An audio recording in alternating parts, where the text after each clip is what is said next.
آداب شاداب السلام علیکم خواتین و حضرات. پروگرام ہے آپ کی شاعری اور میں ہوں آپ کا میزبان شاداب عباسی. خواتین و حضرات, ہمارے آج کے اس پروگرام کی انفرادیت یہ ہے, ہمارے اس پروگرام کی خاصیت یہ ہے کہ آج ہمارے اسٹوڈیوز میں موجود ہیں ایک ایسی شخصیت جو کہ ملٹی ٹیلنٹڈ ہیں. آپ کنٹینٹ رائٹر ہیں, آپ اپنے دور کے بہت بڑے مقرر رہے, آپ لکھتے بہت اچھا ہیں, آپ سناتے بہت اچھا ہیں, آپ پڑھتے بہت اچھا ہیں, آپ بولتے بہت اچھا ہیں, اور میرے خیال میں ان کے بارے میں جتنا بھی کہا جائے وہ کم ہے. اور ہم آج کوشش کریں گے اپنے پروگرام میں ان سے زیادہ سنا جائے اور استفادہ حاصل کیا جائے. میں اپنے پروگرام کی رمز کو برقرار رکھتے ہوئے ہم ان کے نام سے پہلے ان کے چند تعارف یا اشارہ احباب کی خدمت میں پیش کرتے ہیں. آپ لکھتے ہیں, سوچوں کی لگامیں تھام رکھو, یوں ہاتھ میں ہر انجام رکھو, لمحے خود ہی طے کر لیں گے, کچھ رشتوں کو بے نام رکھو, اثرات مرتب ہوتے ہیں, بچوں کے کلندر نام رکھو. جناب غلام محی الدین شاہ صاحب, السلام علیکم سر. السلام جی, کیا حال چال ہے آپ کا؟ خیریت سے ہیں؟ بہترین, زبردست. آپ سنائیے سید اچھی بڑا ہے بڑا کرم جی, بڑی مہر. سر غلام محی الدین شاہ اتنا خوبصورت آپ کا نام ہے, لیکن عوام آپ کو جی ایم شاہ کے نام سے جانتی ہے. اس کے پیچھے کوئی ہسٹری ہے, کوئی بیک گراؤنڈ ہے؟ نہیں, کوئی ایسی ہسٹری نہیں کہ جس کو بیان نہ کیا جا سکے. مطلب یہ ہے کہ بہت عرصہ جب زمانہ طالب علمی کی بات ہے, ایک استاد آئے کراچی, بقائی میڈیکل یونیورسٹی کے وائس چانسلر تھے, تو تشریف لائے لاہور کسی کام کی غرض سے. تو ہمارے استاد جو تھے انہوں نے مجھے بلایا اور کہا جی کہ یہ بچہ جو ہے بڑا محنتی بچہ ہے, اور اس سے کوئی تعریفی جملے کہے انہوں نے. تو اس میں انہوں نے ایک بڑی خوبصورت بات کی. انہوں نے کہا کہ یار دیکھو, بات یہ ہے کہ ایک نام تمہارے اماں ابا نے تمہیں دیا, ٹھیک ہے, اور وہ ایسا نام ہے کہ جو مطلب تم ساتھ لے کے پروان چڑھے. اچھا, ایک نام وہ ہے جو تم نے خود بنانا ہے. بالکل صحیح. تو کوشش کرو کہ ایک اپنا نام جو ہے نا اس کو ترتیب دو اور اس پہ پھر محنت کرو. تو بس وہ پھر اللہ کا کرنا ایسا ہوا. پھر جب ایف سی کالج کے دنوں کی بات ہے, جب مطلب ایف ایس سی میں تھے ہم لوگ, تو اس دوران ایک استاد تھے, تو انہوں نے وہ چونکہ سید غلام محی الدین شاہ بڑا لمبا نام ان کو لگتا تھا, تو انہوں نے جی ایم کہنا شروع کیا. تو میرے ذہن میں تھا کہ یار کبھی وقت ایسا ہوا یا اللہ رب العزت نے عزت توفیق دی تو ایک اپنا نام اس کی جو ہے وہ بنائیں گے. پھر ایک دفعہ مجھے یاد ہے کہ ریڈیو پہ آڈیشن دینے کے لیے گیا, وہ بہت پرانی بات ہے, 7-8 سال قبل. تو وہ پروڈیوسر بیٹھی ہوئی تھی, تو انہوں نے کہا بھائی شروع کیجئے نا, آڈیشن دیجئے. تو میں نے کہا جی کہ السلام علیکم سامعین, سید غلام محی الدین شاہ کی آواز ہوا کے دوش پر سفر کرتی ہوئی آپ کی سماعتوں سے ٹکرا رہی ہے. تو وہ کہتے رکو, ایسا نہیں لگ رہا کہ 4-5-6 لوگ اکٹھے پڑ گئے ریڈیو پہ, اتنا لمبا نام, کوئی خیالی نام رکھو یار. تو میں نے کہا اچھا چلے کوئی خیالی کر لیتے ہیں. تو پھر وہ جی السلام علیکم, یعنی تقصیر کے لیے آپ نے مختصر کر دی. پھر یہ کہ کارٹونسٹ رہا کچھ عرصہ, بس ایسے مزاحیہ خاکے لوگوں کے تو بنتے نہیں تھے, تو اپنے بنا کے چھپوا دینے. تو یہ بھی بڑا شغل رہا. اچھا, یہ آپ کا ہڈن ٹیلنٹ ہے, ویسے پتہ نہیں تھا کسی کو میرا خیال میں. نہیں الحمدللہ میرے, ہاں مطلب یہ زمانہ طالب علم میں, مطلب ایم ایس سی پارٹ 2 کی بات ہے, تو ایک لوکل اخبار تھا قافلہ, اس کے اندر چھپتے رہے.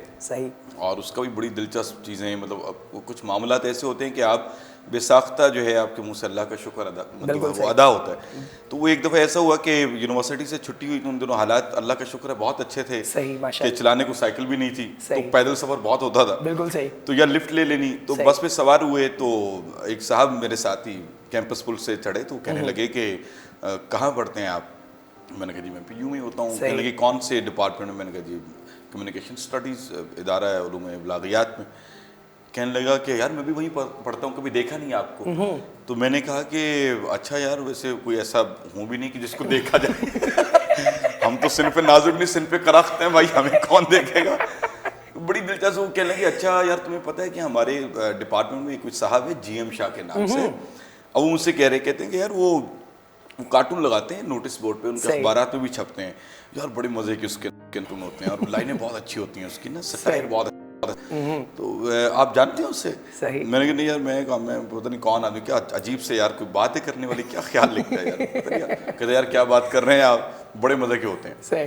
تو اچھا ہوا یوں کہ میں نے کلمہ چوک اترنا تھا, وہاں تک ہی آگے سے بس نے کہیں اور نکلنا. تو میں اترنے لگا, تو مجھے کہتا بھائی آپ نے اپنا نام نہیں بتایا, آپ اگر ڈپارٹمنٹ میں ہی ہوتے ہیں تو کبھی ملاقات ہو جائے گی. میں نے کہا جی ٹھیک ہے. اب جب میں نے اسے اترنے لگا تو میں نے کہا یار میرا نام جی ایم شاہ ہے نا, تو اب وہ جی ایم شاہ, اب جی ایم شاہ, سر میں بڑا فین ہوں آپ کا. تو یہ اس وقت سچی بات ہے کہ آنکھیں بڑی نم ہوئیں اور بڑا اللہ پاک کا کرم ادا کیا کہ یار وہ کیا تھا کہ مجھ سے پہلے میرا ذکر وہاں پہنچا ہے. سبحان اللہ, تو یہ بڑی اللہ کی عطا ہوتی ہے. کیا بات, تو یہ سچی مالک کی عطا ہے. بے شک بے شک. سر یہ آپ کو نہیں لگتا کہ جتنا زیادہ آپ بلیو رکھتے ہیں اور عنایت پر یقین رکھتے ہیں, آپ درباروں سے اتنی لگن رکھتے ہیں, آپ بزرگوں سے لگن رکھتے ہیں, اور یوں آپ کا گیٹ اپ بھی ایسا ہوتا ہے درویش آ رہے ہیں, صوفی آ رہے ہیں, ہم نے سنتے ہیں نا, مطلب کبھی کبھار آپ کو کہیں دیکھا ایسے فلاں گیا تو میں نے صوفی لگ رہا ہے, تو کبھی ایسا ہوا کہ آپ کو بھی کسی نے کہا ہے کوئی صوفی والا سین ہے آپ میں؟ نہیں, اللہ کا شکر ہے سب کبھی مجھ سے نہیں کہا, اور میں شکر ادا. اس کی وجہ یہ ہے کہ مطلب ہم تو خیر, میں تو سچی بات ہے مطلب اکثر یہ دوستوں میں بیٹھ کے اور بڑے بھرے پنڈال میں بھی میں یہ بات کر دیتا ہوتا ہوں. صحیح, مطلب مجھے بھرے پنڈال میں یہ بات کرنے سے کوئی آر نہیں ہے. برملا کہتا ہوں کہ یار میں تو ایک چور انسان ہوں, مطلب کسی کی اچھی بات سنی کہیں جا کے بیٹھ کے کر دی, کسی کی سنی کسی کے آگے کر دی, لوگ سمجھتے ہیں یار بہت بڑا لکھا آدمی ہے. ایسا بالکل نہیں ہے, مطالعہ مطلب ہاں مطلب میں کہتا ہوں کہ یار ہاں یار نہیں, مطلب میں خود کے اپنے آپ کو بتا رہا ہوں بالکل کہ کوئی ایسی بڑی بات نہیں ہے. ہاں یہ ضرور ہے کہ گفتگو کے دوران زبان کی گرہ کھلنا یہ واقعی عطا ہوتا ہے. سبحان اللہ, مطلب قلب کی زبان کا چلنا اور آپ کی زبان کا کھلنا. ہم لوگ چلیں گے آپ کے کلام کی طرف. ضرور ضرور. آپ چھوٹی بہر میں بہت خوبصورت لکھتے ہیں. اچھا, یہ عطا ہے اللہ کی. چھوٹی بہر میں ہم آپ سے شہر میں آیا موسم میں گھاؤ سننا چاہتے ہیں. ہاں بالکل, شہر میں آیا موسم میں گھاؤ. اچھا ایک مطلب بات جو ہے یہ, مطلب بڑی بہر میں بھی لوگ لکھتے ہیں, کرتے بھی ہیں ماشاء اللہ, بہت بہت خوبصورت لکھا جاتا ہے, لکھتے بھی ہیں. مطلب میں باقاعدہ تو شاعر نہیں ہوں, مطلب میں ناظرین کو یہ پہلے ہی میں جو ہے وہ پیشگی معذرت بھی کر لوں کہ باقاعدہ شاعری والا معاملہ نہیں ہے. میں ایسے کیفیت کبھی بنتی ہے, دل چاہت کچھ لکھ لیا اپنی روداری کے لیے, اپنی سنگت. میں آپ کی معذرت بات کاٹ رہا ہوں, ہم نے ناظرین کے استفسار پر ہی آپ کو بلایا ہے. اچھا, انہوں نے بہت زیادہ فرمائش کی کہ آپ جی غلام محی الدین شاہ صاحب کو نہیں بلا رہے. میں کہا جی اچھا یہ لیجیے. نہیں جی, حاضر ہو گئے حاضر ہو گئے. اصل میں ایک اور رہا معذرت, اس کی وجہ یہ ہے کہ کیا اب شاید وہ عمر کا تقاضا ہے, بوڑھے ہو گئے ہم لوگ. جی مطلب کوئی شک نہیں. تو ایسے ہی وہ ایک غزل, چونکہ میں نے جیسے کہ آپ نے وہ ذکر کیا کہ آپ کو بلانا, تو میں غزلیں وہ لکھ کے لے گیا کچھ رہنا جائے. بسم اللہ. وہ اچھا تو وہ ہے کہ شہر میں آیا موسم گھاؤ, اے ناسے مقتل کو سجاؤ. شہر میں آیا موسم گھاؤ, اے ناسے مقتل کو سجاؤ. کتنے لوگ مرے ہیں بھائی, کتنے لوگ مرے ہیں بھائی, بم پھوٹا اخبار دیکھا. ہائے ہائے ہائے ہائے.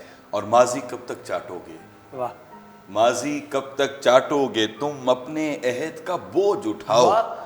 اور شہر کے سارے بوڑھے بولے, ہم کو بنیادوں میں دباؤ.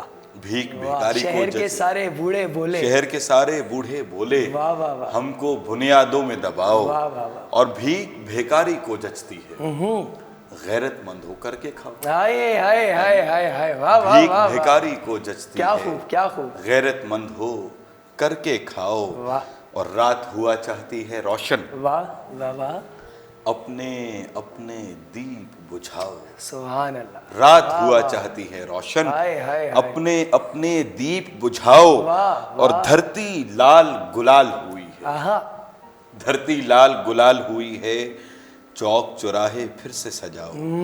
اور اس کا شعر بڑا پیارا مجھے وہ لگتا ہے, اور یہ واقعی عطا تھی کہ باپ نے مرتے بات کہی تھی, بیٹا مجھ کو نعت سناؤ. سبحان اللہ سبحان اللہ. ہائے ہائے ہائے ہائے ہائے. باپ نے مرتے بات کہی تھی, بیٹا مجھ کو نعت سناؤ. اور اچھے گھر کے بچے ہو تم, یہاں نہ بیٹھو گھر کو جاؤ. اچھا کہ شام کو میرے خیال میں آپ بیٹھتے ہیں تو آپ ان بچوں کو کہہ رہے ہیں, ہمیں بچپن میں جن بچوں سے ڈرایا جاتا تھا اچھے گھر کے بچوں سے نہیں بیٹھنا چاہیے, انہوں بچے مانگے, یہ کہہ رہے ہیں. اچھا ہمارا سراج معاملہ یہ ہے کہ ہم چاہتے ہیں کہ آپ سے میکسیمم سنا جائے, اور ہم اپنے ناظرین کو بتاتے چلیں کہ آپ پنجابی میں بہت خوبصورت دکھتے ہیں. اور آج ہم نے باقاعدہ اپنے پروگرام کو ڈسٹریبیوٹ کیا ہے سیگمنٹس میں, ہم پنجابی بھی سنیں گے آپ سے, اور اس کے ساتھ آپ سے آپ کا کلام آپ کی زبان سے پورے ترنم میں بھی سنیں گے انشاءاللہ. سر ہم بلا تاخیر دوسری غزل کی جانب بڑھتے ہیں. فرمائشی غزل ہے دھوپ میں لپٹا دن نکلا ہے. ہاں سر وہ ہے جی کہ دھوپ میں لپٹا دن نکلا ہے آج بھی تیرے بن نکلا ہے. اچھا یہ عجیب آج کبھی مطلب غزلیں وغیرہ مطلب جتنی بھی کہیں شاعری کم ہی مطلب رومانسزم پہ یا جو ہے وہ رومانوی انداز آیا, ٹھیک ہو گیا, لیکن بہرحال وہ کیا تھا, اب ایسے بھی نہیں ہے, اب ایسے بھی نہیں ہے, ہم کتنے ڈھیلے ہو جائیں گے. تو وہ ہے جی کہ دھوپ میں لپٹا دن نکلا ہے آج بھی تیرے بن نکلا ہے, اور اب گھمسان کی جنگ چھڑے گی, جنگجو ایک کم سن نکلا ہے. واہ واہ واہ واہ واہ سر, اب گھمسان کی جنگ چھڑے گی, جنگجو ایک کم سن نکلا ہے. اور نظر اتارو شہزادی کی, نظر اتارو شہزادی کی, وادی قاف سے جن نکلا ہے. واہ واہ واہ واہ, اور ایک نگاہ مرشد نے کی تھی, سبحان اللہ, ایک نگاہ مرشد نے کی تھی, ظاہر کا باطن نکلا ہے. اور جس نے بھی مجھ کو ہے چھوڑا وہ میرا محسن نکلا ہے. واہ واہ واہ واہ. اور کیا ہے کہ لمحات میں کوئی ایک لمحہ ایسا ہوتا ہے, ایک بڑی پرانی غزل کا ایک شعر یاد آیا, جی جی بسم اللہ, وہ تھا کہ آج کسی آواز نے مجھ کو گھیرا ہے, ماضی سے کوئی لمحہ چیخا زور سے کیا. سبحان اللہ. یہ لمحات کا رکنا بھی بڑی کیفیت ہوتی ہے. تو اس پہ ایک شعر تھا کہ جس نے بھی مجھ کو ہے چھوڑا وہ میرا محسن نکلا ہے, لمحوں کی گردش میں یارو ایک لمحہ ساکن نکلا. واہ واہ واہ واہ, لمحوں کی گردش میں یارو ایک لمحہ ساکن نکلا ہے. کیا خوبصورت مصرع ہے. واہ واہ. اور درویشوں کو تم کیا سمجھو, درویشوں کو تم کیا سمجھو, رب ان کا ضامن نکلا. سبحان اللہ سبحان اللہ, رب ان کا ضامن نکلا ہے. رب ان کا, یہ دیکھیں یہ بخاری شریف کی حدیث ہے. واہ واہ واہ. نبی پاک علیہ السلام نے فرمایا کہ اچھا مجھے یاد آ گیا, پڑھانے کے لیے گیا ہوا تھا تو ایک محترمہ کہنے لگی کہ سر آپ مطلب پنجابی پڑھا رہے ہیں یا کوئی اور موضوع پڑھا رہے ہیں, کوئی سبجیکٹ ہے آپ کا, لیکن آپ بات اللہ کے علاوہ کوئی بات ہی نہیں کر رہے. تو میں نے کہا یار مینوں اور کوئی گل آندی نہیں, رب کی لکھی کری. تو درویشوں کو تم کیا سمجھو, رب ان کا ضامن نکلا ہے. اور توڑی ہے جب ناؤ خضر نے, دریا بھی محسن نکلا ہے, لمحوں کی گردش میں یارو ایک لمحہ ساکن نکلا. سر غالب نے یہ کہا تھا کہ یہ مسائل تصوف یہ تیرا بیان تجھے ہم ولی سمجھتے سنسر. آپ مجھے یہ بتائیے کہ یہ جو سنسر میں نے کیا ہے وہ آپ پہ میں لاگو تو نہیں کر سکتا, تو میں کون سی چیز ایسی لاگو کروں جس کی بنا پہ میں کہوں کہ آپ درویش نہیں ہیں. نہیں اللہ معافی ایسی مطلب توبہ نعوذ باللہ درویشی والی بات نہیں ہے. نہیں بالکل نہیں, واقعی سے بات. اصل میں بتا دوں کچھ کیفیات ہوتی ہیں, آپ اس کیفیات, اچھا انسان جو ہے نا وہ اپنے پیدائش سے ہی اور عمر کے آخری مطلب لمحے تک وہ ارتقائی مراحل سے گزرتا ہے. کبھی کوئی کیفیت آتی ہے, کبھی کوئی کیفیت آتی ہے. اچھا کچھ کیفیات ایسی ہوتی ہیں جو رک جاتی ہیں آپ, جیسے آپ مطلب میں وہی عرض کرنے لگا ہوں کہ ایک وقت ایسا آیا میرے پہ کہ کن کی کیفیت رک گئی. واہ. گانا لکھ رہا ہوں اس میں وہ کن کے لیرکس چل رہے ہیں, اچھا غزل لکھ رہا ہوں تو کن کی کیفیت چل رہی ہے, نظم آ رہی ہے تو کن چل رہا ہے. اچھا ایک قطع کہا اس میں بھی کن, مطلب وہ قطع تھا کچھ ایسا کہ درویش کی اعضاء میں چھپا رقص قلندر. واہ واہ واہ. درویش کی اعضاء میں چھپا رقص قلندر ہے, کن کی حقیقت میں نہاں عکس قلندر. سبحان اللہ. اسکار جہاں میں دل مردہ نے پکارا, جینے کا سفینہ ہے فقط لمس قلندر. سبحان اللہ. تو یہ ہوتا, اب یہ قلندر اتنا خوبصورت لفظ ہے. لفظ جو ہیں ہمیں استاد سلامت رہے میرے استاد ڈاکٹر فیصل کمال حیدری صاحب اور میری سنگت کے وہ ہیرے یا وہ میں سمجھتا ہوں دھارے یا وہ چشمے جن سے میں مستفیض ہوتا ہوں اور لکھنے کے حوالے سے مستفید بھی ہوتا ہوں. صحیح. تو وہ سید عمر عبدالعزیز شاہ صاحب ہیں اور عثمان حنیف ہیں. بالکل صحیح. تو ان کی سنگت ایسی, حضرت خواجہ معین الدین چشتی ایک دفعہ فرمانے لگے, کہتے ہیں کیونکہ یہ سارے معاملات جو ہوتے ہیں یہ آپ کی سنگتوں کا بھی بڑا اثر ہوتا ہے.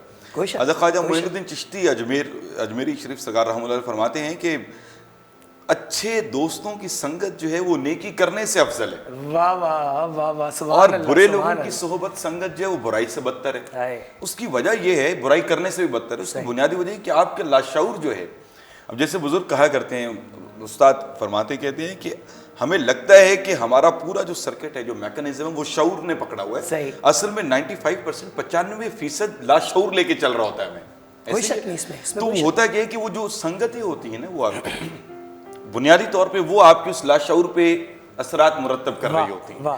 تو وہ مطلب یہ چیزیں سارے جو معاملات ہیں یہ سنگتوں کے, یہ ساری چیزیں, تو وہ ہوتا یہ ہے کہ کبھی کبھی آپ کسی سنگت کا ایسا وہ مطلب معاملہ ہوتا ہے کہ دوست آپ کا ایسا ہوتا ہے کہ اس لیے پنجابی میں وہ کیا ہے، پنجابی کا ایک ایڈیم ہے، ایک فریز ہے، وہ کہتے ہیں پانی پیو پڑ کے تو یار بناؤ چن کے. یہ ایسا رشتہ ہوتا ہے. اچھا ایک دلچسپ بات یاد، دنیا میں انسان جب آتا ہے تو اللہ نے انسان کی تنہائی کو دور کرنے کے لیے اس کے آنے سے پہلے اس کے رشتے ترتیب دے دیے. ماں باپ، بہن بھائی، موسی، تایات، ٹھیک ہے، تائی، چچا چچی، سب ہو جاتا ہے. ایک رشتہ ایسا ہوتا ہے جو انسان دنیا میں نکلتا ہے، جب اپنے ہوش و حواس میں آتا ہے، سنبھلتا ہے تو وہ خود بناتا ہے، اور وہ آپ کی دوستی اور یاری کا رشتہ. بالکل صحیح. اور یہ اتنا خوبصورت رشتہ ہے، اتنا خوبصورت ہے کہ اللہ قرآن میں فرماتے ہیں جب بندے سے اپنا رشتہ گنواتے ہیں تو بہت ساری جگہوں پہ اللہ نے بہت سے رشتے گنوائے ہوئے کہ میرا تمہارے ساتھ دعا کا رشتہ ہے، میں قادر مطلق ہوں، تمہیں میں رزق دیتا ہوں، یہ زندگی دیتا ہوں، خوشیاں دیتا ہوں. ایک رشتہ اللہ نے اپنے بندے کے ساتھ نا یاری کا گنوایا، اور وہ ایسا خوبصورت، الا ان اولیاء اللہ لا خوف علیہم، جو اللہ کے یار ہیں، جو اللہ کے دوست ہیں نا، ان کو کوئی خوف نہیں ہے. تو اس کا مطلب کہ یہ رشتہ اتنا اہم ہے کہ انسان کو کہا گیا کہ بھائی یہ خود جا کے چنو. واہ. تو تمہیں پتہ چل جائے گا کہ کیا بھاؤ بکتی ہے. واہ واہ خوبصورت. سر آپ نے لکھا خسرو کا ترانہ اچھا تھا. خسرو کے ساتھ تو آپ کی ویسی بڑی محبت ہے، وہ ہر ایک کی ہے، وہ ہے ہی ایسے. تو خسرو کا ترانہ اچھا تھا آپ ہمارے یار، وہ ہاں بالکل ضرور. وہ تھا کہ خسرو کا ترانہ اچھا تھا، واہ، خواجہ کو سنانا اچھا تھا. واہ واہ واہ واہ واہ واہ. خسرو کا ترانہ اچھا تھا، واہ، خواجہ کو سنانا اچھا تھا. کیا خوب. اور بستی نے بصیرت کھو دی تھی، بستی نے بصیرت اس کا جل جانا اچھا تھا. اور ہے جی کہ قبروں کی جگہ تو شہر بنے، گنگا میں بہانا اچھا تھا.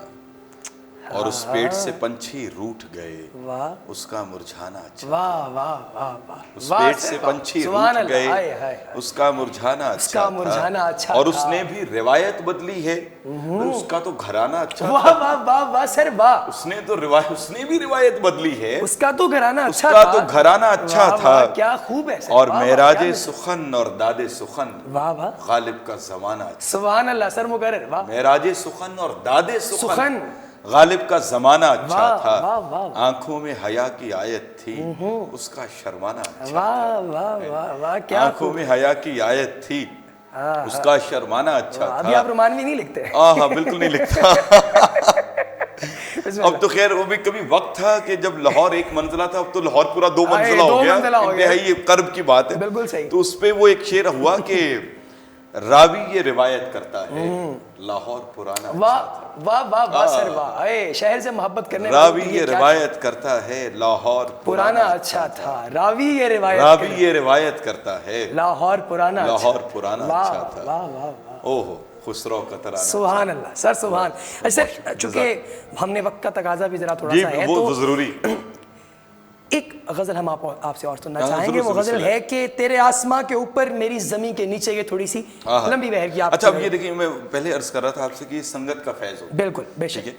جن کا میں ذکر کر رہا تھا سید عمر عبدالعزیز شاہ صاحب، ہم لوگ ایسے ہی بیٹھے ہوئے تھے تو انہوں نے یہ مصرع پھینکا، اور اس مصرے میں پھر یہ ساری غزل ہو گئی. پھر وہ مطلب ایک 2 اور مصرے تھے اس میں. تو اب یہ ہوتا یہ ہے کہ آپ کی سنگت جو ہوتی ہے نا، وہ کیا، مجھے حضرت میاں محمد بخش شارپے کھڑی شریف صوفی بہت بڑے بزرگ ہوئے، سفیانہ فرماتے ہیں. اچھا کچھ لوگ کہتے ہیں کہ یہ شعر ان کے سیف الملوک کا نہیں ہے، لیکن بہت سارے شعراء حضرات یا بہت سارے جو صوفیزم سے جن کا تعلق ہے، جو بہت محبت رکھتے ہیں، عقیدت رکھتے ہیں، مودت رکھتے ہیں، وہ یہ لوگ بتاتے ہیں کہ نہیں صوفیزم، مطلب یہ میاں صاحب کا ہی شعر ہے. بالکل صحیح. آپ فرماتے ہیں کہ چنگے بندے دی صحبت میں جویں دکان اتارا. واہ واہ. ٹھیک ہے، جیسے عطر فروش کی دکان ہے اور سودا پاویں مل لئیے نہ لئیے ہلے آن ہزار، خوشبوئیں آ جاتی ہیں، آپ لے خریدیے یا نہ خریدیے. کوئی شک. تو یہ سنگت کا فیض ہوتا ہے. تو یہ ان کی سنگت کا یہ فیض تھا جب یہ غزل. تو تھا جی کہ اجازت ہے؟ جی جی بسم اللہ.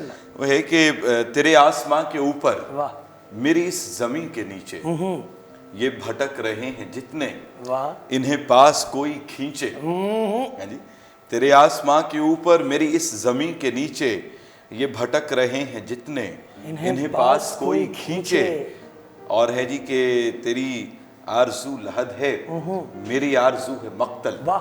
تیری آرزو لحد ہے، میری آرزو ہے مقتل. میری موت سے یہ خواہش اذن کن سے بھینچے. واہ واہ واہ. تیری آرزو لحد ہے، میری آرزو ہے مقتل.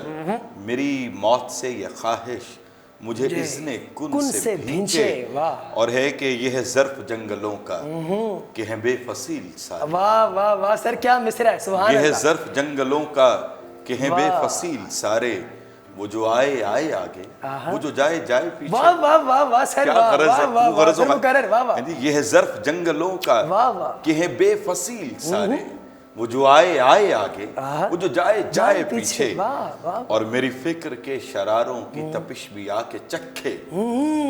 میری فکر کے اللہ سے میری فکر کی اوہ اچھا یہ بھی ہونا چاہیے. میری فکر کے شراروں کی تپش بھی آ کے چکھے، کہو اپنے سورجوں سے کہ کھلے ہیں سب دریچے. واہ واہ واہ، کہو اپنے سورجوں سے کہ کھلے ہیں سب دریچے. واہ واہ، تیرے آسماں کے اوپر میری اس زمین کے نیچے، یہ بھٹک رہے ہیں جتنے انہیں پاس کوئی کھینچے.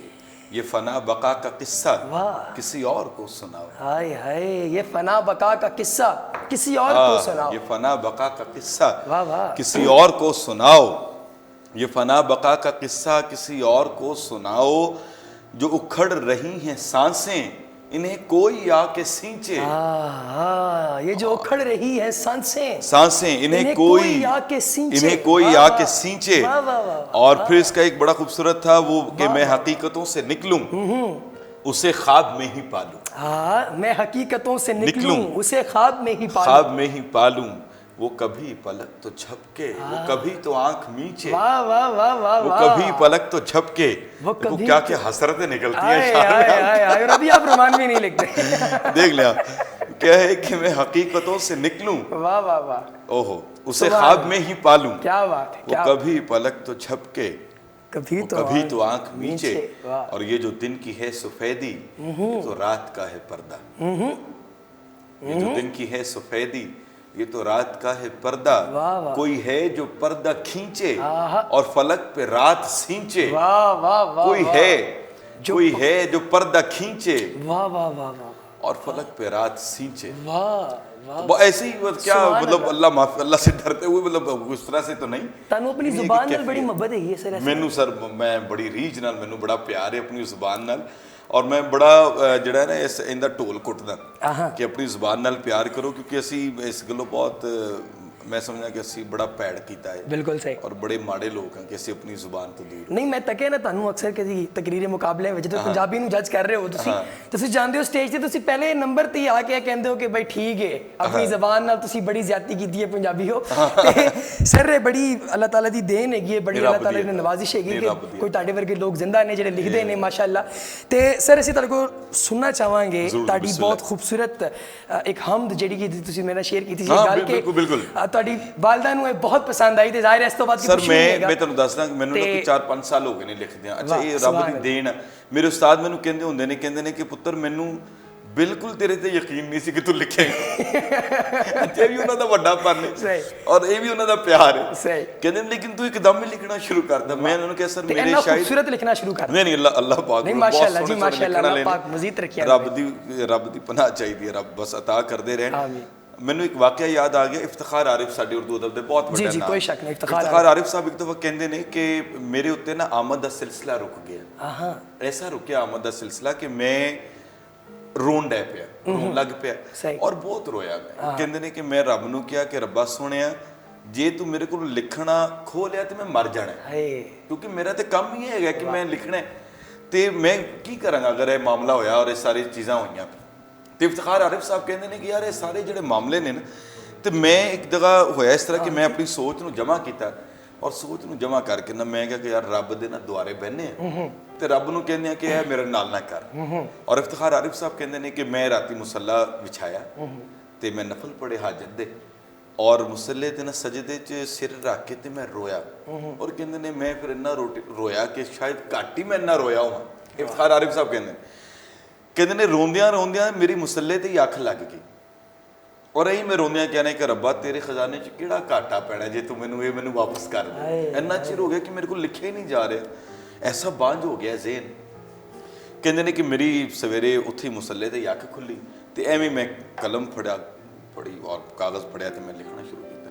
تے کہندے نے میں پھر نا پہلی واری حمد لکھی ਉਸ ਸਿਲਸਿਲੇ ਦੇ ਰੁਕਣ ਤੋਂ ਬਾਅਦ ਜਦੋਂ ਦੁਬਾਰਾ ਆਗਾਜ਼ ਹੋਇਆ ਤੇ ਮੈਂ ਹਮਦ ਲਿਖੀ ਔਰ ਕਹਿੰਦੇ ਨੇ ਫਿਰ ਉਸ ਤੋਂ ਬਾਅਦ ਉਹ ਮਾਮਲਾ ਔਰ ਸਿਲਸਿਲਾ ਕਦੀ ਰੁਕਿਆ ਨਹੀਂ। ਤੇ ਇਹ ਰੱਬ ਦੀ ਬੜੀ ਅਤਾ ਹੁੰਦੀ ਹੈ, ਅੱਲਾਹ ਪਾਕ ਦੀ ਬੜੀ ਮਿਹਰ ਹੈ।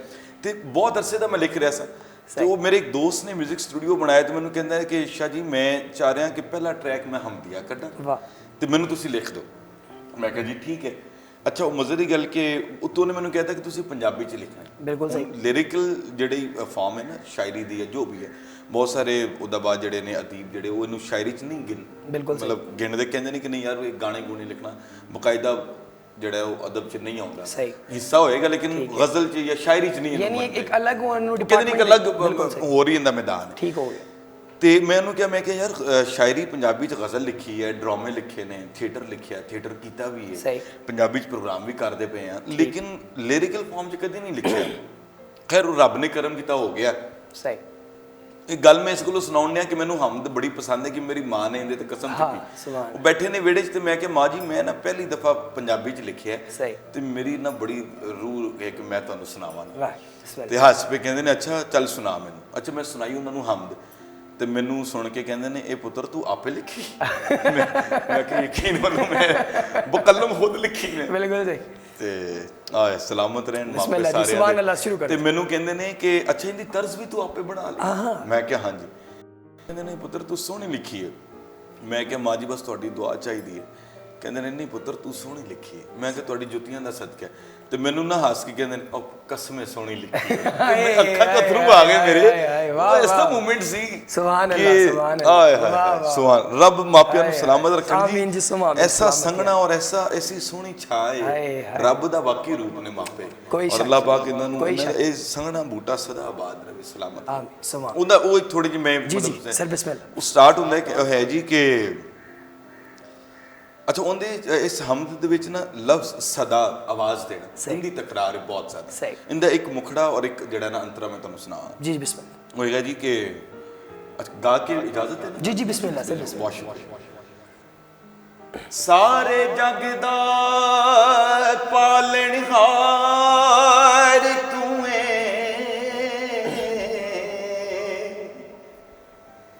ਤੈਨੂੰ ਦੇਂਦਾ ਸੰਸਾਰ ਸਦਾ ਹੋ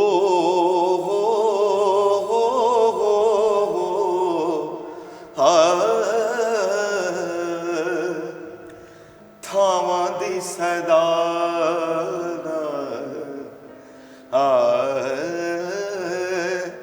ਹੋ ਥਾਵਾਂ ਦੀ ਸਦਾ ਲੋਕੋ, ਥਾਵਾਂ ਦੀ ਸਦਾ ਓਏ, ਥਾਵਾਂ ਦੀ ਸਦਾ, ਥਾਵਾਂ ਦੀ ਸਦਾ ਓਏ, ਥਾਵਾਂ ਵਿੱਚ ਆਉਂਦੇ ਜਾਂਦੇ ਰਾਵਾਂ ਦੀ ਸਦਾ ਓਏ, ਰਾਵਾਂ ਦੀ ਸਦਾ, ਰਾਵਾਂ ਦੀ ਸਦਾ ਓਏ, ਰਾਵਾਂ ਵਿੱਚ ਟੁਰਦੇ ਆ ਰਾਈਆਂ ਦੀ ਸਦਾ ਓਏ, ਰਾਈਆਂ ਦੀ ਸਦਾ, ਰਾਈਆਂ ਦੀ ਸਦਾ ਓਏ, ਰਾਹੀ ਜਿੱਥੇ ਸੁੱਖ ਪਾਉਣੋ ਛਾਵਾਂ ਦੀ ਸਦਾ ਓਏ, ਛਾਵਾਂ ਦੀ ਸਦਾ, ਛਾਵਾਂ ਦੀ ਸਦਾ ਓਏ, ਛਾਵਾਂ ਥੱਲੇ ਵਗਦੀ ਹਵਾਵਾਂ ਦੀ ਸਦਾ, ਹਵਾਵਾਂ ਦੀ ਸਦਾ, ਹਵਾਵਾਂ ਦੀ ਸਦਾ ਹਵਾਵਾਂ ਵਿੱਚ ਆਉਂਦੀਆਂ ਦੁਆਵਾਂ ਦੀ ਸਦਾ, ਦੁਆਵਾਂ ਦੀ ਸਦਾ, ਦੁਆਵਾਂ ਦੀ ਸਦਾ, ਦੁਆਵਾਂ ਦੀ ਸਦਾ, ਦੁਆਵਾਂ ਦੀ ਸਦਾ, ਦੁਆਵਾਂ ਜਿਹੜੀ ਦਿੰਦੀਆਂ ਓਏ ਮਾਵਾਂ ਦੀ ਸਦਾ। ਗੱਲ ਮੁੱਕਦੀ ਏ ਗੱਲ ਚੱਲੇ, ਰਹਿਮਤ ਅਲੀ ਛੱਲ ਤੇਰੇ ਦਰ ਉੱਤੇ ਓਏ ਰੱਬਾ, ਰੱਜ ਖੈਰ ਪਾ ਰੱਬਾ, ਰੱਜ ਖੈਰ ਪਾ ਹੋ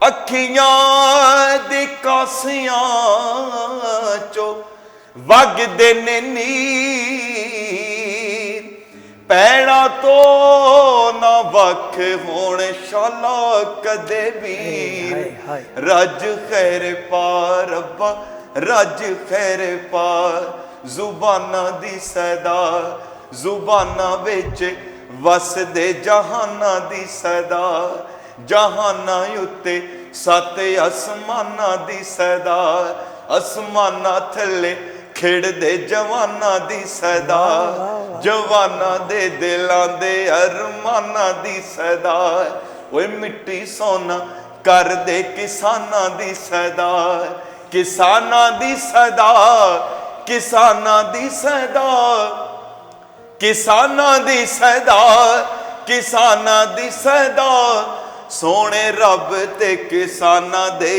ਈਮਾਨਾਂ ਦੀ ਸਰਦਾਰ। ਗੱਲ ਮੁੱਕਦੀ ਏ ਗੱਲ, ਚੱਲੇ ਰਹਿਮਤ ਅਲੀ ਛਾਲੇ, ਤੇਰੇ ਦਰ ਉੱਤੇ ਆਏ ਰੱਬਾ, ਰੱਜ ਖੈਰ ਪਾ ਰੱਬਾ, ਰੱਜ ਖੈਰ ਪਾ, ਓਏ ਰੱਜ ਖੈਰ ਪਾ ਰੱਬਾ, ਰੱਜ ਖੈਰ ਪਾ। ਹੋ ਸੋਹਣਿਆ ਸੁੱਚਿਆ ਸੁਨੱਖਿਆ, ਸੁੱਚਿਆ ਉੱਚਿਆ ਰੱਬਾ, ਰੱਜ ਖੈਰ ਪਾ ਰੱਬਾ, ਰੱਜ ਖੈਰ ਪਾ, ਰੱਜ ਖੈਰ ਪਾ ਰੱਬਾ, ਰੱਜ ਖੈਰ ਪਾ। ਸੁਭਾਨ ਅੱਲਾਹ, ਸੁਭਾਨ ਅੱਲਾਹ, ਸੁਭਾਨ ਅੱਲਾਹ। ਬਹੁਤ ਸ਼ੁਕਰੀਆ ਜੀ, ਸਾਰੇ ਸੱਜਣ ਜਿਉਂਦੇ ਰਹਿਣ ਜਿਹੜੇ ਸੁਣ ਰਹੇ ਨੇ ਸੁਭਾਨ ਅੱਲਾਹ ਸਰ, ਸੁਭਾਨ ਅੱਲਾਹ। ਔਰ ਰੱਬ ਇਹਨਾਂ ਸਾਰੇ ਸੱਜਣਾ ਮਿੱਤਰਾਂ ਬੇਲੀਆਂ ਨੂੰ ਕਿਸੇ ਮਿਆਰ ਦੀ ਨਜ਼ਰ ਨਾ ਲੱਗਣ ਦੇ, ਸਦਾ ਇਹ ਚੜ੍ਹਦੀ ਕਲਾ ਚ ਰਹਿਣ ਜੀ। ਯਕੀਨ ਜਾਨੋ, ਮੈਂ ਦਰਮਿਆਨ ਚ ਨਾ ਤੁਸੀਂ ਸਰੂਰ ਬਣ ਰਿਹਾ ਸੀ, ਕੈਫੀਅਤ ਬਣ ਰਹੀ ਸੀ, ਤੇ ਦਿਲ ਕਰ ਰਿਹਾ ਸੀ ਮੈਂ ਖਲੋ ਕੇ ਤੁਹਾਡੇ ਨਾਲ ਜਿਹੜਾ ਹੈ ਨਾ ਕੋਈ ਇੱਥੇ ਕਿੱਦਾਂ ਪਾਣਾ ਸ਼ੁਰੂ ਕਰ ਦੇ, ਤੇ ਮੈਨੂੰ ਪ੍ਰੋਡਿਊਸਰ ਸਾਹਿਬ ਬਕਾਇਦਾ ਪਿੱਛੋਂ ਇਸ਼ਾਰਾ ਕਰ ਰਹੇ ਨੇ, ਤੂੰ ਚੁੱਪ ਰਹਿਣਾ, ਤੂੰ ਦਾਦ ਵੀ ਨਹੀਂ ਦੇਖਣੀ। ਨਹੀਂ, ਇਹ ਉਹਨਾਂ ਦੀ ਮੁਹੱਬਤ ਹੈ ਸਰ, ਸੁਭਾਨ ਅੱਲਾਹ, ਵਾਹ ਤੇ ਆਬਾਦ ਰਹਿਣ। ਸਰ ਇੱਕ ਤੁਹਾਡੇ ਕੋਲੋਂ ਅਸੀਂ ਗਜ਼ਲ ਵੀ ਸੁਣਨਾ ਚਾਹਾਂਗੇ। ਹਾਂ ਜ਼ਰੂਰ, ਬਿਸਮਿਲ੍ਲਾ ਬਿਸਮਿਲ੍ਲਾ। ਕਿਉਂ ਗੱਲ ਨੂੰ ਪੋਲਾ ਰਹਿਣ ਦਿਓ, ਹਾਂ ਕੁਝ ਤੇ ਓਲਾ ਰਹਿਣ ਦਿਓ। ਬਾਬਾ ਰੱਬ ਦਾ ਓਲਾ ਕਿਉਂ ਰਹਿਣਾ ਚਾਹੁੰਦੇ ਸਰ? ਇਹ ਜ਼ਰੂਰੀ ਹੈ, ਬਹੁਤ ਜ਼ਰੂਰੀ ਜੀ, ਮੈਂ ਤੁਹਾਨੂੰ ਦੱਸਾਂ। ਹਾਏ ਹਾਏ, ਬਿਸਮਿਲ੍ਲਾ ਸਰ। ਮੈਨੂੰ ਨਾ ਇੱਕ ਛੋਟਾ ਜਿਹਾ ਇੱਕ ਵਾਕਿਆ ਬਾਬੂਲੇ ਸ਼ਾਹ ਸਰਕਾਰ ਦਾ ਮੈਂ ਸੁਣਿਆ ਕਿਸੇ ਕੋਲੋਂ। ਉਹ ਕਹਿੰਦੇ ਨੇ ਬਾਬੂਲੇ ਸ਼ਾਹ ਸਰਕਾਰ ਦਾ ਨਾ ਕਸੂਰ ਸ਼ਹਿਰ ਤੋਂ ਬਾਹਰ ਡੇਰਾ ਹੁੰਦਾ ਸੀ, ਤੇ ਬਾਬਾ ਜੀ ਸਰਕਾਰ ਜਦੋਂ ਵੀ ਕੋਈ ਡੋਲੀ ਲੰਘਣੀ, ਧੀ ਵਿਆਹਣੀ, ਤੇ ਉਹਨਾਂ ਦੇ ਨਾ ਚੁੱਕੇ ਪਿੰਡੋਂ ਬਾਹਰ, ਸ਼ਹਿਰੋਂ ਬਾਹਰ ਬਹਿੰਦੇ ਸਨ, ਤੇ ਉੱਥੋਂ ਕੋਲੋਂ ਲੰਘਣਾ ਡੋਲੀ ਨੇ। ਤੇ ਬਾਬਾ ਜੀ ਨੇ ਨਾ ਭੱਜ ਕੇ ਡੋਲੀ ਰੋਕਣੀ, ਤੇ ਡੋਲੀ 'ਚ ਬਹਿ ਜਾਣਾ ਤੇ ਕਹਿਣਾ ਧੀਏ ਕੁੰਡ ਚੁੱਕ। ਧੀ ਨੇ ਕੁੰਡ ਚੁੱਕਣਾ ਤੇ ਆਪ ਨੇ ਦੁਆਏ ਖੈਰ ਕਰਨੀ ਤੇ ਆਖਣਾ ਚਲੋ ਹੁਣ ਜਾ ਨਸੀਬ ਚੰਗੇ ਹੋਣ। ਫਿਰ ਇਹ ਓਲੇ ਤੋਂ ਮੈਨੂੰ ਹੁਣ ਅੱਛਾ, ਇੱਕ ਦਿਨ ਐਸਾ ਹੋਇਆ ਕਿ ਬਾਬਾ ਜੀ ਸਰਕਾਰ ਨੇ ਡੋਲੀ ਰੋਕੀ ਤੇ ਆਪ ਉਹਦੇ 'ਚ ਬੈਠੇ, ਤੇ ਆਪ ਨੇ ਕਿਹਾ ਧੀਏ ਕੁੰਡ ਚੁੱਕ। ਬੱਚੀ ਨੇ ਕੁੰਡ ਚੁੱਕਿਆ, ਆਪ ਨੇ ਦੁਆ ਦਿੱਤੀ ਕਿ ਰੱਬ ਦੀ ਜ਼ਾਤ ਨਸੀਬ ਚੰਗੇ ਕਰਨ ਨੂੰ ਸਦਾ ਸੁਹਾਗਣ ਰਵੇ।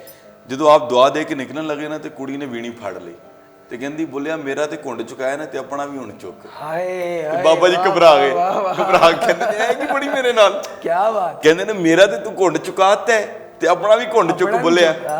ਤੇ ਹੁਣ ਆਪ ਨਾ ਰੰਗ ਇੱਕ ਅਜੀਬ ਜਿਹਾ ਕੈਫੀਅਤ ਬਣ ਗਈ।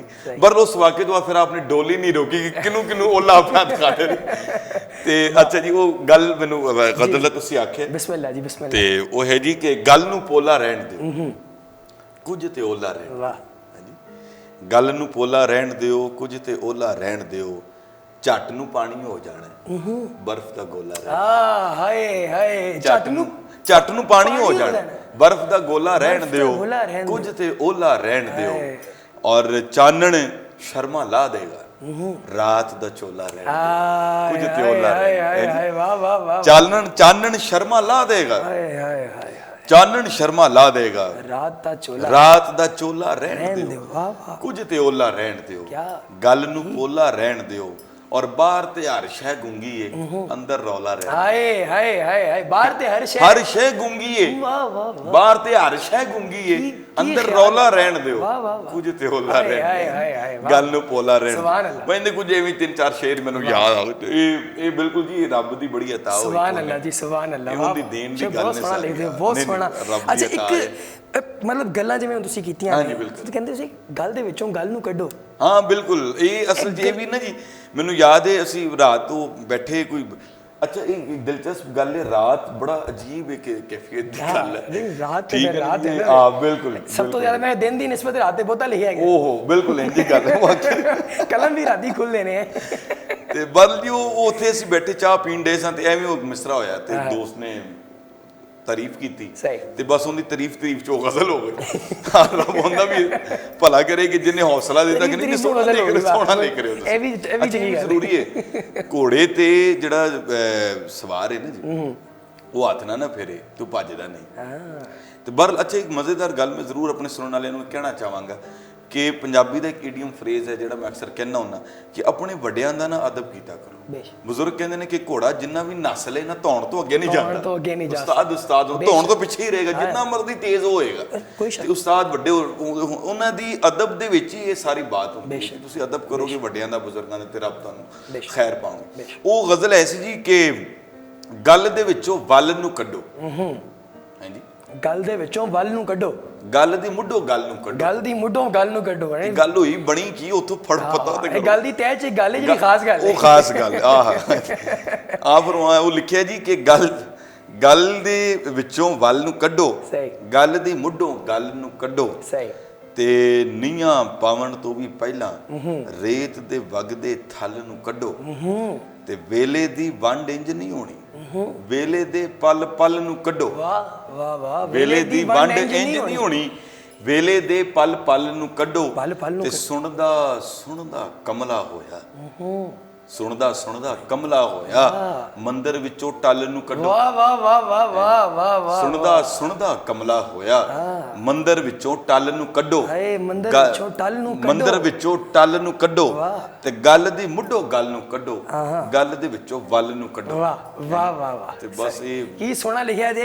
ਇਹ ਮੇਰੇ ਖਿਆਲ ਨਾਲ ਜੇ ਤੁਹਾਡੀ ਚੀਜ਼ਨ ਦੇ ਨਾਲ ਉਹ ਜਿਹੜਾ ਟੱਲ ਲੱਗਿਆ ਉਹ ਤੁਸੀਂ ਉੱਥੋਂ ਦੀ ਨਹੀਂ ਲਿਆ। ਉੱਥੇ ਇੰਜ ਇਹ ਮੈਂ ਤੁਹਾਨੂੰ ਦੱਸਦਾ, ਇੱਕ ਦਫਾ ਨਾ ਸਾਡਾ ਇੱਕ ਦੋਸਤ ਹੈ, ਅੱਛਾ ਕਦੀ ਨਾ ਕੋਈ ਗੱਲ ਐਸੀ ਹੁੰਦੀ ਹੈ ਕਿ ਤੁਸੀਂ ਕੋਈ ਗੱਲ ਸੁਣੀ ਹੈ, ਉਹ ਗੱਲ ਤੁਹਾਡੇ ਲਿਖਣ ਦੀ ਵਜ੍ਹਾ ਬਣ ਗਈ। ਮੇਰੇ ਇੱਕ ਦੋਸਤ ਗਿਆ ਲੰਡੇ ਬਾਜ਼ਾਰ, ਅੱਛਾ ਅੱਲਾ ਦਾ ਸ਼ੁਕਰ ਅਸੀਂ ਲੰਡਾ ਬਹੁਤ ਪਾਇਆ, ਇੰਨਾ ਕੁ ਪਾਇਆ ਕਿ ਲੋਕਾਂ ਨੂੰ ਮਲੇਰੀਆ ਹੁੰਦਾ ਹੈ, ਸਾਨੂੰ ਲੰਡੇਰੀਆ ਹੋ ਗਿਆ। ਬਹੁਤ ਬੜਾ ਕਰਮ ਔਰ ਬੜਾ ਫਖਰ ਨਾਲ ਦੱਸੀਦਾ ਕਿ ਐਡਾ ਕੋਈ ਇਹ ਨਹੀਂ ਕਿ ਅਸੀਂ ਬਹੁਤ ਉੱਚੇ, ਬੜਾ ਰਾਜ਼ੀ ਹਾਂ ਮੈਂ ਇਸ ਗੱਲ ਤੇ ਕਿ ਰੱਬ ਨੇ ਬਹੁਤ ਸੋਹਣਾ ਵੇਲਾ ਟਪਾਇਆ ਔਰ ਉਹਦਾ ਕਰਮ ਹੈ ਬੜਾ। ਬੇਸ਼ੱਕ। ਤੇ ਉਹ ਲੰਡੇ ਬਾਜ਼ਾਰ ਗਿਆ, ਉੱਥੇ ਇੱਕ ਐਂਟੀਕ ਚੀਜ਼ਾਂ ਦੀ ਦੁਕਾਨ ਹੈ, ਤੇ ਤੁਹਾਨੂੰ ਪਤਾ ਲੰਡੇ ਬਾਜ਼ਾਰੋਂ ਜ਼ਰਾ ਨੈਗੋਸੀਏਸ਼ਨ ਕਰਕੇ ਘੱਟ ਰੇਟ ਤੇ ਸ਼ੈਵਾਂ ਲੱਭ ਜਾਂਦੀਆਂ ਸੀ, ਸਾਡੇ ਵਰਗੀਆਂ ਵੀ ਉੱਥੇ ਤੁਹਾਨੂੰ ਹਲਕੇ ਪੈਸਿਆਂ 'ਚ ਲੱਭ ਜਾਂਦੀਆਂ ਹੈ। ਤੇ ਉਹ ਹੋਇਆ ਕਿ ਮੈਨੂੰ ਆ ਕੇ ਕਹਿੰਦੇ ਮੁਰਸ਼ਿਦ ਮੈਂ ਗਿਆ, ਉਹ ਇੱਕ ਬੰਦੇ ਕੋਲ ਨਾ ਡੁਗਡੁਗੀ ਪਈ ਸੀ। ਅੱਛਾ ਠੀਕ ਹੈ, ਤੇ ਉਹਨੇ ਬੜਾ ਮਹਿੰਗਾ ਰੇਟ ਦੱਸਿਆ। ਮੈਂ ਕਿਹਾ ਕਿੰਨਾ ਕੁ ਮਹਿੰਗਾ ਦੱਸਿਆ? ਕਹਿੰਦਾ ਨਹੀਂ ਮੁਰਸ਼ਿਦ, ਉਹਦਾ ਚਮੜਾ ਵੀ ਉਖੜਿਆ ਸੀ, ਉਹਦਾ ਮਿਜ਼ਰਾਬ ਜਿਹੜਾ ਵੱਜਣ ਵਾਲਾ ਉਹ ਵੀ ਟੁੱਟਾ ਸੀ, ਤੇ ਉਹਦੀ ਲੱਕੜ ਵੀ ਉਖੜੀ ਸੀ, ਤੇ ਉਹਨੇ ਫਿਰ ਵੀ 6000 ਮੰਗ ਲਿਆ। ਤੇ ਮੈਂ ਕਿਹਾ ਯਾਰ ਉਹ ਬੰਦੇ ਨੇ ਬਾਂਦਰ ਵੇਖ ਕੇ ਰੇਟ ਦੱਸਿਆ ਹੋਣਾ ਨਾ, ਕਿ ਬਹੁਤ ਨੱਚੇਗਾ। ਦੇਖੋ ਗੱਲ ਅੱਛਾ, ਮੈਂ ਅਰਜ਼ ਕਰ ਰਿਹਾ ਕਿ ਇਹ ਜਿਹੜੀ ਕੈਫੀਅਤ ਹੁੰਦੀ ਨਾ ਜੀ, ਉਹ ਤੁਸੀਂ ਜਿਹੜੀ ਟੱਲੀ ਦੀ ਗੱਲ ਕੀਤੀ ਕਿ ਉਦੋਂ ਕਈ ਦਫਾ ਹੁੰਦਾ, ਉਹਨੇ ਹੁਣ ਗੱਲ ਕੀਤੀ ਡੁਗਡੁਗੀ, ਤੇ ਉਹਦੇ ਤੇ ਪੂਰਾ ਗਾਣਾ ਹੀ ਉਹ ਬਣ ਗਿਆ ਜੀ।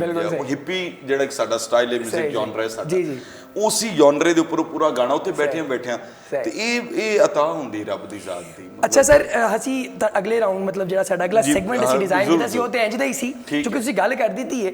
ਤੇ ਅੱਛਾ, ਮੁਹੱਬਤਾਂ ਵੰਡਣ ਦਾ ਜਿਹੜਾ ਸਿਲਸਿਲਾ ਹੈਗਾ, ਇਹ ਤੇ ਤੁਹਾਡਾ ਮਾਸ਼ਾਅੱਲਾ ਸਰਹੱਦ ਪਾਰ ਵੀ ਚਲਾ ਗਿਆ।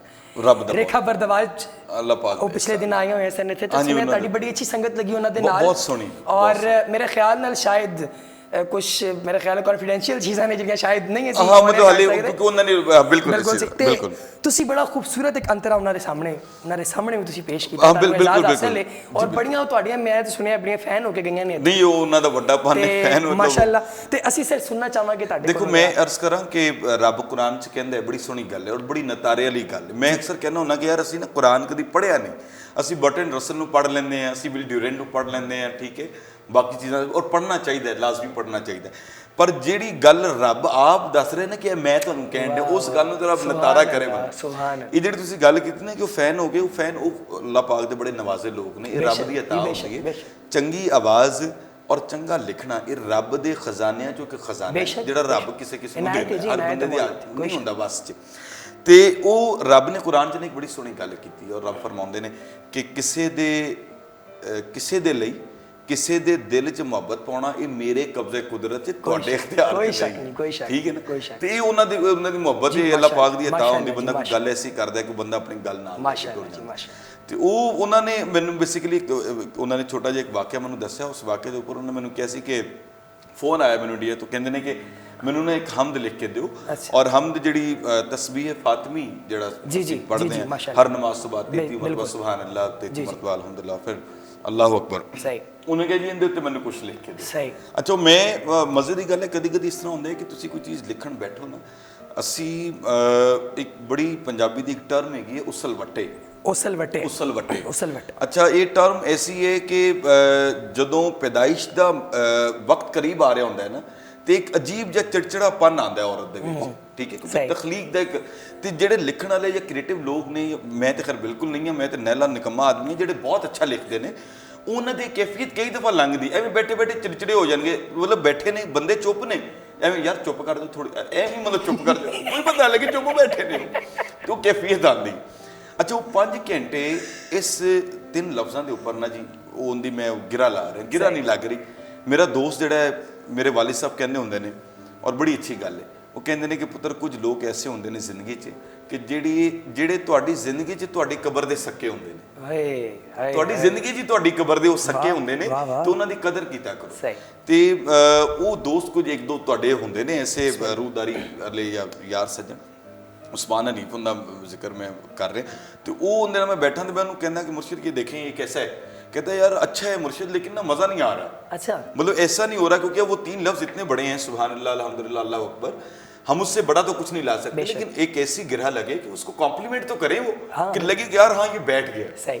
अब वो मुझे याद है 5 घंटे हो गए ਅਸੀਂ बैठे हैं, तो साडा एक तरीकाकार है कि ਜਦੋਂ मैं घर लाऊँ ना ਰਾਤੀ ਚਾਹ ਸ਼ਾਹ ਪੀ ਕੇ 2:30-3 ਵਜੇ, ਤੇ ਐਵੇਂ ਜਾਂਦੀ ਬਾਹਰ ਦੇਣਾ ਸੀ, ਫਿਰ ਇੱਕ ਅੱਧਾ ਮਤਲਬ ਸਿਗਰਟ ਵਗੈਰਾ ਲਾ ਦਿੰਦੇ, ਤੇ ਅਸੀਂ ਹੋਇਆ ਕਿ ਅਸੀਂ ਖੜੇ ਆ, ਤੇ ਮੈਨੂੰ ਉਹਨੇ ਨਾ, ਮੈਂ ਐਵੇਂ ਹੀ ਹਾਸਿਆ, ਤੇ ਮੈਨੂੰ ਕਹਿੰਦਾ ਕੀ ਹੋਇਆ ਮੁਰਸ਼ਦ, ਉਹਨੇ ਕਹਿੰਦਾ ਕਿਆ ਹੁਆ ਮੁਰਸ਼ਦ, मैंने कहा कि यार अच्छा है, जरा सुनिया जी गिरा ठीक लग गई, मैंने कहना अच्छा वो ऐसा था कि वो 5 घंटे बाद उन्होंने 3 लफ्ज़ों ते एक गिरा लगी, कंपोजिशन बनाई।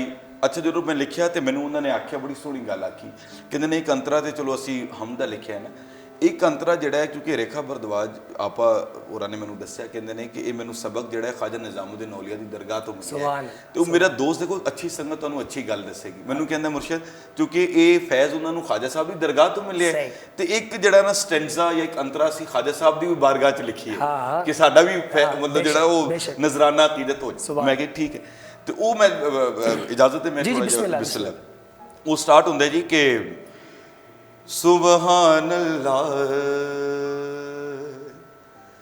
अल्हम्दुलिल्लाह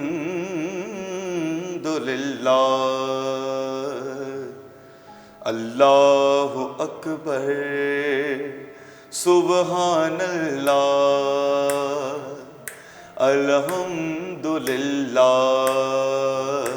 अल्लाहु अकबर फरमान जनाबे रसूल अल्लाह सुबहान अल्लाह अल्हम्दुलिल्लाह अल्लाहु अकबर नानक राम है पर तो तेरे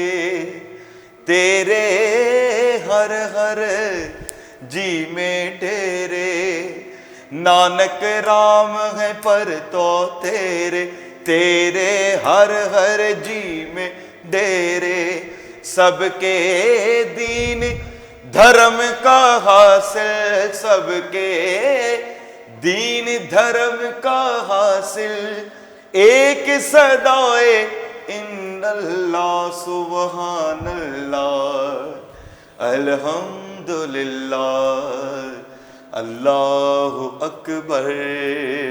और जिहड़ा स्टैंजा ख्वाजा साहब की बारगाह च लिखिया वो ऐसी जी कि खामोशी की सारी रिदाएं मन मंदर में गूंजे सदाएं खामोशी की सारी रिदाएं मन मंदर में गूंजे सदाएं भाग जगा महबूबे लाही भाग जगा महबूबे लाही तू ख्वाजा तू वलीउल्लाह सुबहान अल्लाह सुबहान अल्लाह सुबहान अल्लाह सुबहान अल्लाह। ये मतलब अता हुई रब दी सच्ची बात है। वाह वाह वाह। वो किसी जी के खाक मुझ में कमाल रखा है उनकी निस्बत ने पाल रखा। सुबहान अल्लाह। अच्छा मुझे हम मतलब प्रोग्राम का चूँकि वक्त ایکسیڈ کر گیا لیکن ایک چیز جو ہے وہ میری یہ ذاتی فرمائش ہے، وہ ایسے ہے کہ آپ نے ایک نظم جو ہے وہ کہی تھی پچھلے دنوں، آپ غالباً دیوں پر آپ باندھنا چاہتے تھے. اچھا میں وہ عرض کر رہا تھا آپ سے پہلے بھی وہ کیفیت اور وہ نظم یہ جو اچھے یہ لمحات ہوتے ہیں، مطلب ایک غزل کہی، اس کا ایک شعر تھا وہ بھی مطلب عطا ہی ہوا. سچی بات ہے کہ یہ عطا مطلب اپنے اپنے یقین کی بات ہے. مالک کہتے ہیں کہ تمہارا جہاں پہ جس جگہ سے جو گما ہوگا میں وہیں سے تمہیں عطا کرتا رہوں گا. تو مطلب یہ اللہ کی عطا ہوتی ہے. اس کا یہ تھا کہ یوں وصل نہیں ملتا جانا لمحوں کو ہدایت ہو. تو یہ حکم کی بات ہوتی ہے. ایسا ہوا کہ رات کو 2:30 بجے کا وقت تھا، تو ہم لوگ ڈھابے پہ بیٹھے چائے پی رہے ہیں، دیال سنگھ کالج نا. صحیح. اب چائے پی رہے ہیں تو ایک دم سے کیفیت بنی کہ یار بہت عرصہ ہو گیا، وہ ہم لوگ مطلب کبھی گئے بھی نہیں، تو چلو کل ایسا کرتے ہیں جنڈیالہ شیر خان چلتے ہیں. تو پیر وارث شاہ دربار پہ نا حاضری دیتے ہیں، پیر وارث شاہ صاحب سرکار کی حاضری دیتے ہیں. طے ہوا اگلے دن ہم لوگ چلے گئے. اب وہاں پہ ایک دوست وہی عثمان حنیف میرے ساتھ تھے، تو انہوں نے وہ ایک کلک مطلب تصویر لی تو دیے بجھے ہوئے تھے. تو ہم لوگ جب واپس آئے تو مجھے اس نے رات کو دوبارہ ہم لوگ چائے پہ بیٹھے اکٹھے ہوئے، تو مجھے کہنے لگے کہ مرشد یہ ہوا تو اس پہ کچھ لکھیں، بڑا مزیدار کلک ہے. تو دوپہر کا وقت تھا تو شام کے وقت دیے جلتے ہیں، تو اس پہ ایک نظم ہوئی تھی. تو وہ یہ تھا کہ ڈیوڑیوں کی سطوتوں کا حسن مان پڑ گیا. ڈیوڑیوں کی سطوتوں کا حسن مان پڑ گیا. ڈیوڑیوں کی سطوتوں کا حسن مان پڑ گیا. عمارتوں کی کھڑکیوں کے اد کھلے کیواڑ سب تھے روشنی کے منتظر. روشنی تو تھی نہیں، رات جھانکتی رہی. عمارتوں کی کھڑکیوں کے اد کھلے کیواڑ سب تھے روشنی کے منتظر. روشنی تو تھی نہیں، رات جھانکتی رہی. راستوں نے سب مسافروں کے کان میں کہا کہ رائے گاہ ہے یہ سفر. روشنی تو ہے نہیں. جو پتہ تھے منزلوں کا جو پکارتے تھے راہگیر کو، رکو نہیں ذرا سا رہ گیا سفر. وہ چوبدار دست بستہ تھے کھڑے، کیا کریں روشنی جو تھی نہیں. ریاضتوں مجاہدوں کے باوجود بھی قوی گمان تھا کہ گنبدوں کے پیٹ سے دعا کو اذن حاضری نہیں ملا. قبولیت سے دور ہے. کہیں سے دل کی تختیوں پہ بات یہ رقم ہوئی، بجھے دیے جلاؤ تم. کہیں سے دل کی تختیوں پہ بات یہ رقم ہوئی، بجھے دیے جلاؤ تم. ہزار ہا جتن کیے کوئی دیا جلا نہیں، سبھی دیے بجھے رہے. ہزار ہا جتن کیے کوئی دیا جلا نہیں، سبھی دیے بجھے رہے. سب اپنی اپنی روشنی کا جام پی کے مست تھے، الست تھے، کوئی دیا جلا. ہزار ہا جتن کیے سبھی دیے بجھے رہے. سبحان اللہ. سر واہ واہ سر، سبحان اللہ سبحان اللہ سر، ماشاء اللہ سر. پروگرام میں آنے کا بہت شکریہ. ارے آپ لوگوں کا بہت شکریہ. دیکھیے بات میں ناظرین آپ کو بتاؤں، میں شاداب اللہ اس کو سلامت رکھے، یہاں کی پوری انتظامیہ کو منتظمہ، میں ان کو کہہ رہا تھا، سمجھا رہا تھا بھائی کسی اچھے آدمی کو بلاؤ، کس آدمی کو تم بلا رہے ہو. باہر ان کا بڑا پن ان لوگوں نے قدر افزائی کی کہ ہم جیسے ڈھابوں میں بیٹھنے والوں کو بھی اٹھا لیا. اللہ کو بہت عزت دے. اردو پوائنٹ کی پوری ٹیم کو بہت زیادہ میں سمجھتا ہوں کہ بہت ساری نیک تمنائیں، بہت ساری دعائیں. اور یہ ٹیم اسی طرح سے دیکھیں قافلہ جو ہے وہ کیا وہ بڑی خوبصورت بات. پہلے بھی ریکارڈنگ سے پہلے ہم لوگ بات کر رہے تھے اس پروگرام سے پہلے کہ کمہار، میں نے یہ اچھا یہ بھی بات میں نے سنی ہے، مطلب یہ ایسا نہیں کہ میری اپنی بات ہے لیکن اچھی بات بتانا بھی صدقہ جاری ہے. کسی صاحب نے کہا کہ کمہار سے کسی نے پوچھا کہ بابا برتن کس طرح سے بناتے ہو، تو اس نے کہا یار پہلے اندر بنتا ہے پھر یہ باہر آ جاتا ہے. تو یہ سیٹ کا اور یہ ساری ٹیم جو ہے یہ جتنی وہ جو نیک دلی سے میں سمجھتا ہوں کہ یہ جو آپ نے کاوش آپ کی جاری ہے. اور اردو زبان تو ویسے ہی ایسی زبان ہے جس نے واقعی وہ کیا وہ ایک بڑے خوبصورت شاعر تھے جن کا شعر بڑا معروف ہے کہ صرف محمد پہ مسلمان کا اجارہ تو نہیں. اللہ مجھے کبھی بشی معاف فرمائے، میں شاید غلط تھوڑا سا مصرع کر گیا. تو وہ کہا کرتے تھے کہ اردو زبان ایسی زبان ہے جس نے آب حیات کی رکھی ہے. تو جو بھی اس کے ساتھ چلے گا وہ یقیناً وہ ڈوبے گا نہیں، وہ آگے ہی کنارے لگے گا، اوروں کو بھی ساتھ لے کے چلے گا. تو بہت بہت شکریہ آپ کی پوری. جزاک اللہ، سلامت رہیے. ناظرین آپ دیکھ رہے تھے غلام محی الدین شاہ صاحب کو. پروگرام کے حوالے سے اپنی قیمتی رائے سے ہمیں آگاہ کرنا ہرگز نہ بھولیے گا. آپ سب کی سماعتوں کا بہت شکریہ. السلام علیکم.